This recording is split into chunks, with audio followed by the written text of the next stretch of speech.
Hey guys, take a look at a slingshot I just made. So here it is. Probably looks a little different than what you may be used to seeing. Let's see, okay, we go like this. The bands are meant to kind of wrap around like this. And actually, the way you would hold it, you stick your hand through the lanyard.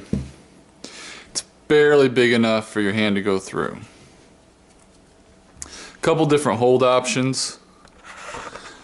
You can, I actually am learning to do it like this with my thumb.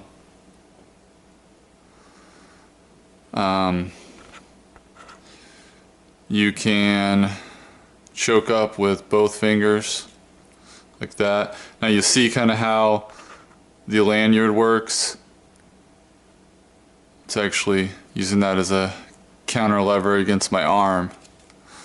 So I don't even need my fingers. It just, all the tension and torque from that lanyard are holding this.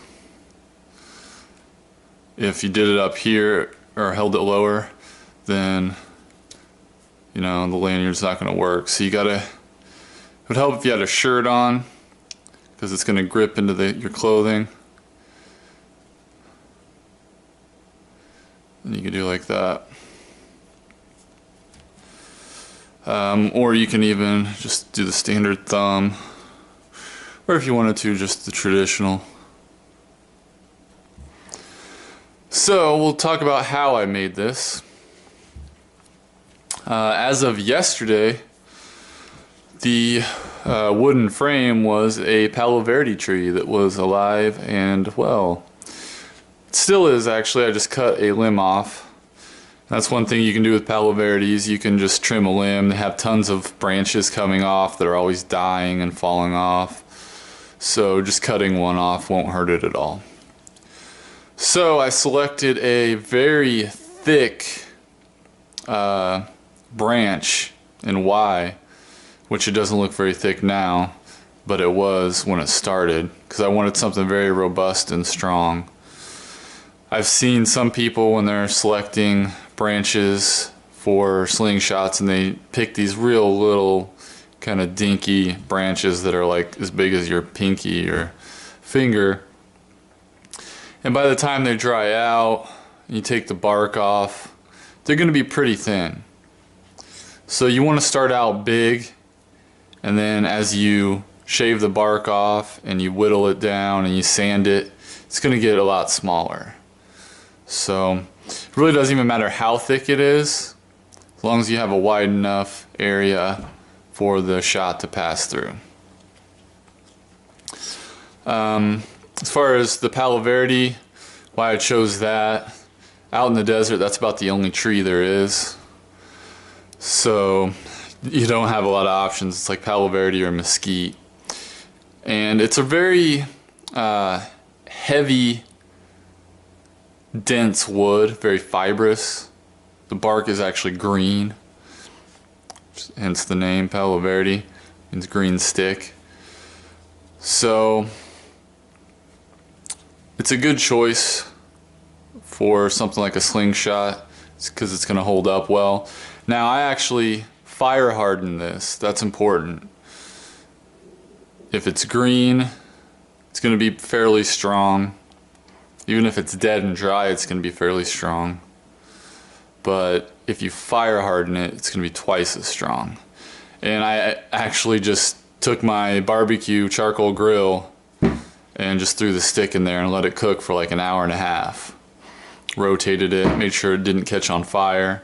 It did char a little bit on the outside, just a little bit, but that's what you want when you fire harden. You don't want it to burn, but you want it to slightly char and blacken.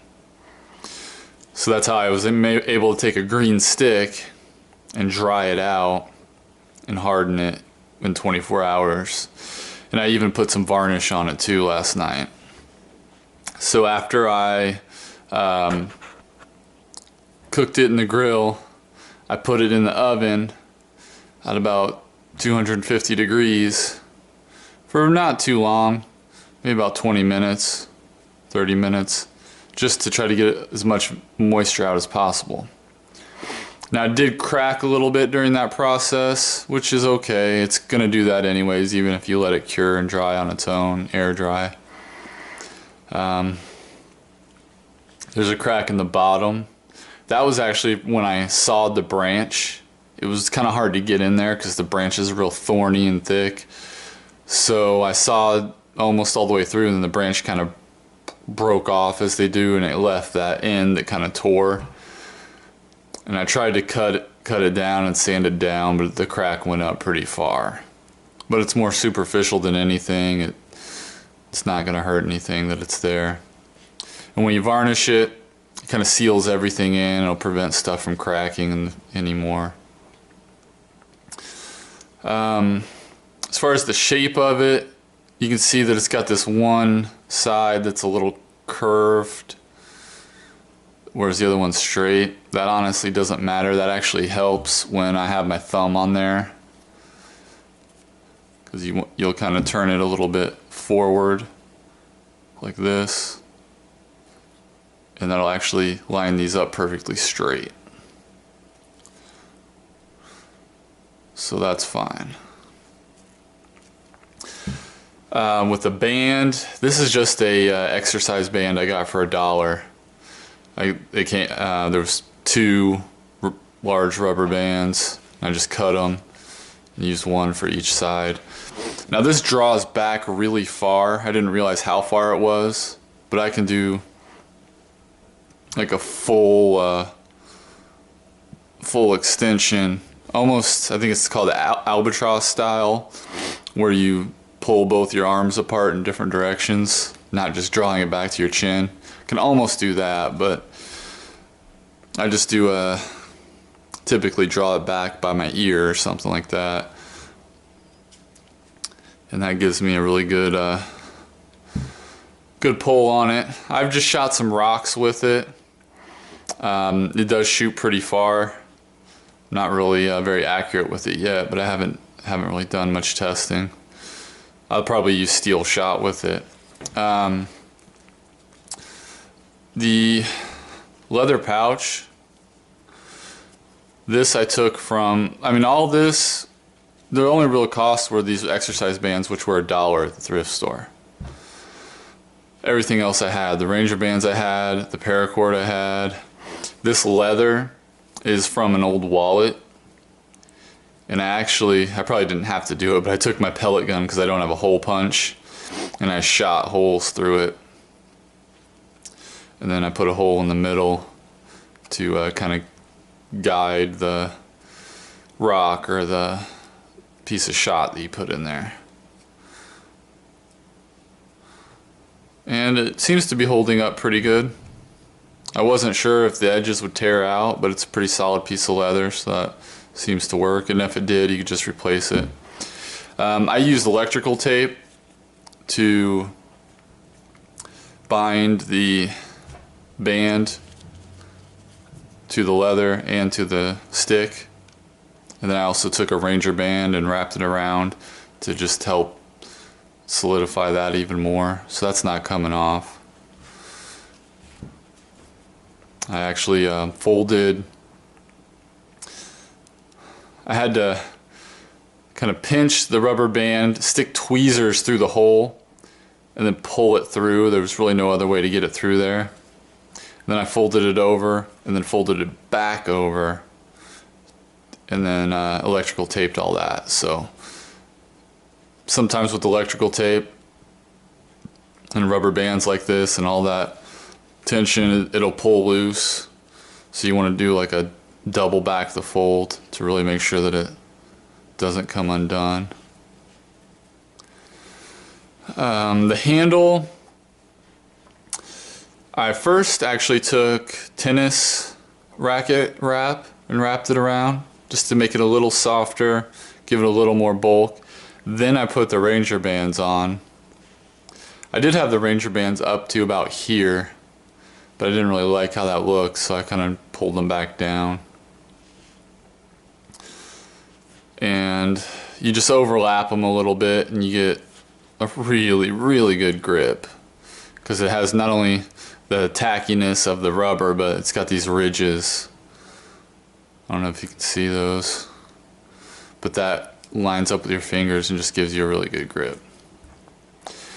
Then the lanyard, I didn't drill a hole, I just did a prusik knot, and then just kind of tied it with another half hitch and an overhand knot on the end there.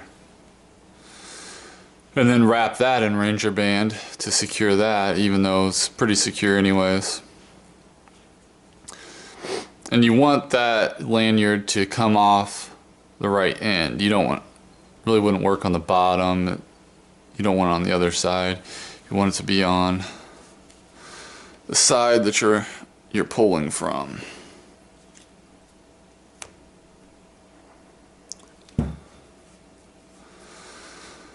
Let's see, what else can I say about this thing. It's pretty cool. I mean, I actually have another one. I have a Monty Gear slingshot, which I really like. I just got that a while back. But I had these bands laying around and I thought, you know, I could probably easily make another slingshot. So when I was out in the desert, I just found a nice little Y stick and sawed that with my folding saw. And then took it home, carved down all the bark with one of my knives. That took a while. And then once I got all the bark off, then I put it on the grill, fire hardened it. Then when it was all black and nasty, I sanded it. Just sanded it by hand with a little piece of sandpaper. I've used my Dremel tool for that before, but I just did it by hand this time. If you had a machine of some sort, power tool, that would be easy too. And then, you know, after that, I just kind of cleaned it up, put it in the oven again to dry it out, make sure that thing was real dry, then put some varnish on it and let it sit overnight. And then this morning I put the rest of it together. It didn't take too long, only took about an hour to make it, to assemble it. It took probably about 2 hours to work on the stick. And I'd say it's probably about, I don't know, a foot, 11 inches long.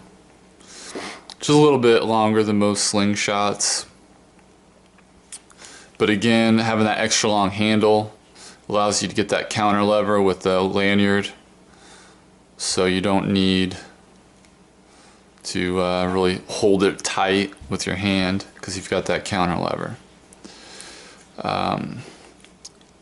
As far as the actual Y part, it's a little narrow, especially once I tied it with the tape and the Ranger bands, but I didn't have any problem with the rock or the projectile hitting the sides, so that just takes some practice and aiming, and it's going to go right through the middle. Some have a really wide Y, and it's much shorter.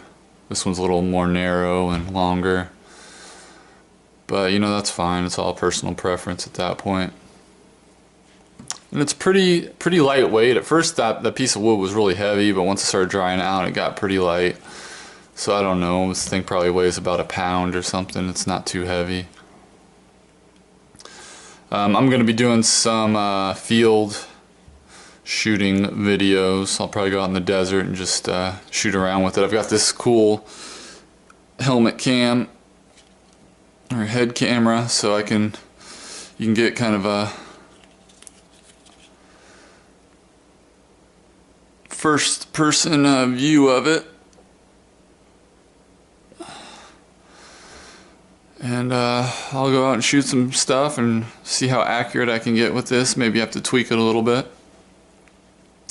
If you like slingshots, definitely make sure to subscribe to my channel, because I'm going to be posting some videos on my Monty Gear slingshot, which is a really cool one.